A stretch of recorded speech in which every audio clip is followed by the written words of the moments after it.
Sa pagpapatuloy ng Batang Quiapo ngayong gabi, marami pa talagang mga tagpo na aabangan ng lahat. Dahil nga ay hindi nagtagumpay ang plano ng mga gerero na paaminin si Ponggay sa publiko na masama si Tanggol. Napahiya nga sila sa harap ng media. Galit na galit si Miguelito habang dinala si Ponggay palayo sa mga media, pero si Ponggay ay patuloy pa rin sa pagsabi ng katotohanan. Hanggat nang makarating na sila sa loob ng isang opisina, ay dito na nga binugbog si Ponggay ni Jackie, Miguelito at Roberto. Mahirap talaga ang sitwasyon ni Ponggay sa kamay ng mga gerero, kaya nang nagkaroon ng pagkakataon ay sinubukan niyang tumakas, ngunit nabigo ito dahil mahigpit talaga ang seguridad ng mga ito. Samantala, excited naman ang lahat ng tao sa paglabas ni Tanggol sa publiko, kung saan nilakad nila mula sa venue papuntang munisipyo. Kitang-kita naman ang saya ng mga tao nang nakita nilang nakiisa din si Tanggol sa mga gusto ng mga ito. Kasama ni Tanggol ang pamilya at maging ang mga opisyales na naniniwala na mabait talaga na tao ang susunod na mayor ng Maynila. Masaya naman si Marites sa ginawa ng anak na desidido na talaga sa pagbabago ng buong Maynila.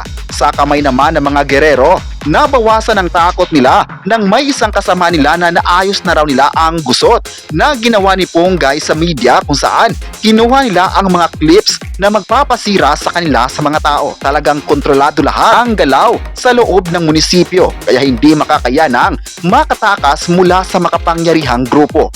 Ngayong gabi, intense pa ang mangyari dahil nakita na ni Miguelito na paparating na ang taong bayan para pasukin ng munisipyo at paalisin na sila sa pwesto.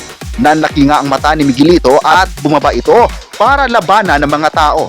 Masaya naman si Ponggay nang makitang natakot si Miguelito sa mga tao dahil malapit ang pagbabayaran ng mga ito ang kanilang mga kasalanan.